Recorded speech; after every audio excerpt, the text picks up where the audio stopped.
Hello everyone, I'm DCG Retrowave. Welcome to a new video. Hyundai. You're probably thinking, Dallas, why are you mentioning a car brand? Don't you make tech videos and music? They made a Windows tablet. And because I'm obsessed with all things touchscreen Windows, I guess I should talk about it. But first, I'd like to quickly mention that my music PC died in the middle of me making a new song. Not obviously now because this is the Windows XP installation, but I was using Windows Vista. I was making a new song. Decided to lock up on me. Thankfully, booting into safe mode allowed me to back everything up, so we're okay. But it just wouldn't normally boot into Vista anymore. So I thought, well, maybe, something wrong with Windows Vista. Because I tried a bunch of things. I did system restore. I uninstalled drivers and things. Nope, didn't do anything. So I tried going back to Windows XP, and it's been stuck like this for 10 minutes now. So I guess it's time to go on Facebook Marketplace and find another one. But before we do that, Windows tablet. This is the Hyundai Koral Pro 10M4. It's running on an Intel Celeron N4000 clocked at 1.1 GHz. It's got 4 GB of DDR4 memory. It has 64 GB of onboard storage and it's expandable with SD cards. It's using the Intel UHD 600 graphics. And it's got a 1920 by 1200 resolution on a 10.1-inch IPS panel. While the screen resolution is quite high, everything else is relatively low spec. How well will this thing perform with Windows 10? Let's find out. Now, why exactly did I feel the need to buy a cheap Windows tablet in 2024? When I was a teenager, I had the HP Stream 7, a 7-inch Windows 8.1 tablet that could fit in my pocket. Having something that small that was still a fully functional Windows computer was awesome. Although it lacked a full-size USB port, so there wasn't too much I could do with it. It also only had 1 GB of RAM. That was a very limiting factor. I mean, it wasn't too bad when I got it at the beginning of 2015, but by 2018, when this footage was taken, yeah, it was kind of holding me back. Browsing the web at the time wasn't the smoothest. I could only have like one website up before it would start to chug. That said, I wish that this new Windows tablet was that small, but they don't really make cheap Windows tablets in that size anymore. Your only real options are to buy like a GPD Win, but those are quite expensive, although they do have really nice specs, so it is something I want to do at some point, just not at this time. I have other things I need to spend my money on. Due to this Hyundai tablet having a full-sized USB port, there's a lot I can accomplish with this thing, as you'll see later on in the video. For now, let's start with web browsing, and obviously it does a fine job of this. Everything overall runs pretty smoothly once you've optimized it a bit. I had to prevent Edge from starting with Windows because then it was just using up too much RAM. So once I disabled that, about 50% of the 4 GB was being used at all times when idle. So that's not terrible. That still leaves you with 2 gigs, and there's surprisingly a lot you could still do with 2 gigs of free memory. One of the main reasons I wanted one of these was to run retro PC games on it, and that was kind of a mixed bag. Now, what you're seeing on screen is Quake the Arena running at max settings at 1280 by 800. I would have ran it at 1920 by 1200, but then all of the console text would have been too small. Maybe there's a way to scale that without lowering the resolution, but I just left it at 1280 by 800 and it ran smoothly and still looked good, so I didn't have a problem with that. OpenGL games seem to work the best on here. Older DirectX titles have problems, as you can see by this screenshot of Sonic Heroes trying to run on it. I didn't capture any footage of me attempting to get Sonic Heroes to work. In windowed mode it was fine, but it didn't run very well, and I mean, to be fair, it wouldn't have run well in full screen either, but it certainly would have looked nicer had it not been rotating like that. As for other DirectX titles, I tried to get Age of Empires working because that actually would have worked well with the touchscreen. I know because I once played Age of Empires on a touchscreen CRT. That's something I need to cover at some point. I have a touchscreen CRT. That would make for a great video, but I'll save that for another day. Point is, for some reason, 4x3 games that aren't running at the native resolution of the device have issues where they basically, the device thinks they're running on the left side of the screen and then puts like a blank space over part of the image, but in reality it's actually centering the image on the screen. FB Neo, as seen on screen here, was doing the same thing until I set it to the correct resolution. Now, before we move on to any other games, it's worth mentioning that Quake 3 Arena wouldn't run by default because, like many other cheap Windows devices, this thing was running in Windows S mode. I'm convinced the S stands for Basically, S Mode only allows you to install software found in the Microsoft Store, and that is extremely limiting. Microsoft claims this helps with performance and security on these lower end devices, but it doesn't, unless you're someone who doesn't know any better and just goes on the internet and clicks on every single random download you find for free antivirus.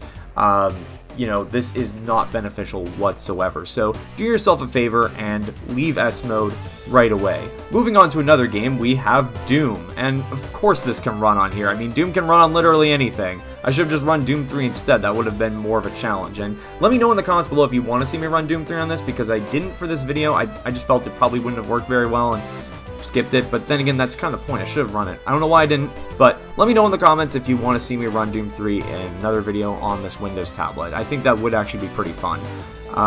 Anyway, this is the PR Boom Plus source port that I'm using in this video, and I'm playing the Doom 87 The Lost World map set, something that I've been working on since 2020 and just have yet to finish. So this is actually, like what you're seeing right now is the latest build of it that is much newer than anything found on Doom World. That download on there is pretty much irrelevant at this point. The project changed a lot since then, and there's a lot of things I would still like to do with this. I kind of went crazy in 2021 making maps that exploit weird quirks of the Doom engine. One of the maps forces you to void glide, and that's definitely not the most player-friendly experience. I do want to keep those maps around because they would be great for speedrunners, but I am going to rework this a bit to make it a bit more player-friendly, and hopefully I'll have something out by the end of the year. This project was never canceled, just put on a hiatus in favor of my music, because obviously my music comes first and everything else is second to that, even this YouTube channel.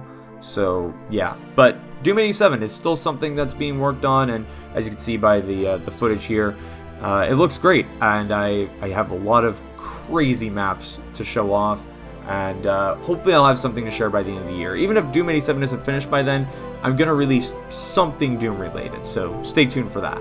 Let's move on to emulation. Unlike 6 years ago with my HP Stream 7, I'm now able to plug in whatever controller I want. I mean, back then I could have used a Bluetooth controller, but I didn't have one, so there I was, sitting there with the Apple keyboard from my Mac Mini, trying to pull off the moves in Street Fighter. That looks painful. I mean, to be fair, I know how to do Street Fighter moves on keyboard nowadays, but those Apple keyboards just aren't good. Anyway, it's nice to be able to plug in my arcade stick and play games with that. And of course, I also have USB Sega Genesis controllers that are really nice. Like, they're officially licensed by Sega. They're made for the Genesis Mini, but they also work on PC, PS3, and Switch. I don't know why PS3 specifically and not like PS4, but sure. I mean, hey, it's nice that it works on something other than just, PC and the Genesis Mini. And I have like 6 of these controllers now. I bought a bunch of them for $1 each yesterday. That was pretty cool. But yeah, emulation, it works well. I mean, I only have the one game on here now for, the sake of this video, but I am obviously going to go and download more Sega Genesis titles and Super Nintendo games and stuff like that. I feel like maybe PlayStation games would be like the limit of what this thing could run well, and obviously like stuff in DOSBox, for example, should be just fine. But yeah, I wouldn't really push it to like, say, Dreamcast emulation or PS2. I think that would make this thing melt. As for wireless controllers, my Xbox One controller connected perfectly, and I was able to play Marble Blast Gold with it in a web browser. Yeah, the Marble Blast website at the time of this recording was down, so I wasn't able to download and install. I mean, I could have found an ISO somewhere on the internet, but whatever. I just started playing it in the browser once I saw I couldn't just download from the... I don't think it's actually the official site, but like the unofficial site run by the fans. That's usually where I get the download from. I probably have the ISO backed up somewhere. I just need to find it, but I'll do that at a later time. Either way, all I really wanted to show off is that the Xbox One controller works fine with this, and obviously a Series X controller would work perfectly fine as well. I do have one, I just didn't bother testing that since I prefer the feel of the Xbox One controller. I like the D-pad better, and the way that the grips feel. I don't know how to describe it. I prefer the overall feel of that controller in my hands versus the Series X one. At this point in the recording, the tablet had been running for over 4 hours and needed to charge, so I would like to take this opportunity to talk about the 2007 Mac Mini you're currently seeing on screen. This is something I got 6 years ago from my church, which I mentioned back in my installing Windows XP on an iMac video. And it works well. I'm actually recording all the audio for this video on that computer right now, but I did want something a little newer, preferably upgraded a bit, and I found one, a 2009 Mac Mini with a 120GB SSD that was put in about a year ago. While we're still waiting for that tablet to charge, here's everyone's favorite guinea pig, Piggy, and his son Winnie, who's never been featured on this channel prior to this video. Alright, enough playing games. Let's connect the Roland SC88 to this thing and play some MIDI music. First up is my own cover of Bad Apple.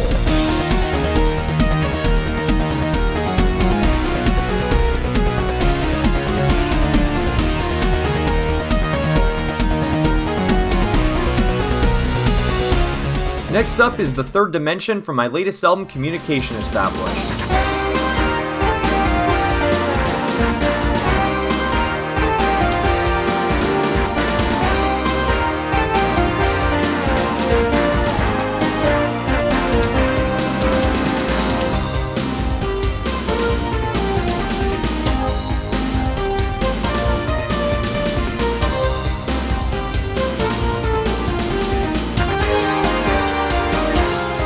Originally, this song was recorded on the Roland SC55, although in this clip you're hearing it through the Roland SC88's SC55 map. Of course, you can also use the Roland SC88 to play retro PC games that have MIDI music, for example, Planet Bloopy. Yeah, that's kind of a random example. How many of you have actually heard of that game? I mean, I grew up with the Speedy Bloopy games, specifically the Speedy Egbert versions that were released by E-Games, a budget PC game publisher. Yeah, I have a weird childhood. I wanted to name my kids Mini Golf Master 2 and Super Bubble Pop when I was like 5, because those were the first two video games I ever played. Mini Golf Master 2 is also known as Mini Golf Mega World. Mini Golf Master 2 is the renamed version by E-Games. And Super Bubble Pop was actually on console, GameCube, Xbox, original PlayStation, not PS2 for some reason, and Game Boy Advance, but it also had a PC version, so yeah. I obsessed over weird things as a kid. I should talk about that in a video sometime. Oh yeah, it's worth noting that I tried playing this game in tablet mode and it kinda didn't work super well. As you can see here, you're supposed to move your mouse to the edge of the screen to move the camera, but it doesn't work like that in touch, so I just tapped around on that mini map to move the camera, and it was kind of awkward. I mean, it's doable, but you're much better off playing this game with a mouse. Well, there you have it, guys. That's the Windows 10 Hyundai tablet. I gotta say, I was actually quite impressed. I thought it was gonna perform a lot worse, but it held up pretty well for the things I was using it for. That said, I don't think I could recommend one of these to your average person looking for a cheap tablet between the $200 to $300 price range. I don't specifically mean this model, I mean Windows tablets in this price range that are brand new. You'd be better off buying a used Microsoft Surface, or just getting a used iPad, or even a cheap Android tablet. Those probably would hold up better than this, and obviously the interface would make more sense for a touch screen. Not that Windows 10 doesn't work okay on touch, it's just not as intuitive, right? Now that said, I don't care because I want a full desktop operating system. I'm not looking for something that's super touch friendly. I just want something that will work on touch. I mean, I'd be happy with a Windows 7 tablet. I'd be happy with a Windows XP tablet. I mean, I would love a Windows XP tablet. That'd be awesome. But that's not what your average person's looking for. I'm a nerd. This sort of thing appeals to me. And if what you were seeing me do on this tablet seemed interesting and you'd like to try something like this, then yeah, get yourself one of these. Or, a used Microsoft Surface. I found a Surface 3 on Facebook Marketplace for 125 bucks, and that's Canadian dollars. That was about 90 US right now.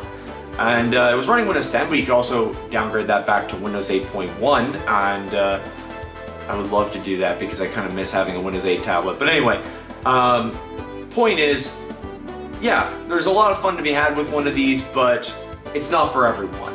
If you're just looking to buy a cheap tablet to, watch movies, play games, browse the web on, get a used iPad. It's gonna hold up a lot better. Thank you so much for watching this video. I hope you enjoyed seeing me talk about modern tech for a change. I mean, to be fair, I still ran retro games on it and I feature my MIDI music, so still retro to some degree, even if the device I was running everything on is modern. Anyway, for the next video, I don't actually know what it's gonna be. I have ideas for my next video. It all depends on what I get to first. So I will be continuing the Doom 3 playthrough on the original Xbox. I'm gonna do a review on Sonic Heroes. I'm gonna do a video where I explore the old internet and find bad MIDI music. And I have a new song coming out next month. I don't have a set release date, it's just gonna be sometime in March, and it's a song I composed for the Roland SC88. So yeah, don't forget to subscribe so you don't miss out on any of that content, and be sure to follow me on social media, such as Instagram, so you don't miss an update on like when new music's coming out. Because at this point, my Instagram's gonna be updated long before I update anything on my website, dcgretrowave.com. Check it out. I haven't updated since the end of 2023, aside from putting on there that Communication Established came out. I will get to the website soon, don't worry. Probably next week. Anyway, thank you so much for watching, and I'll see you in the next video.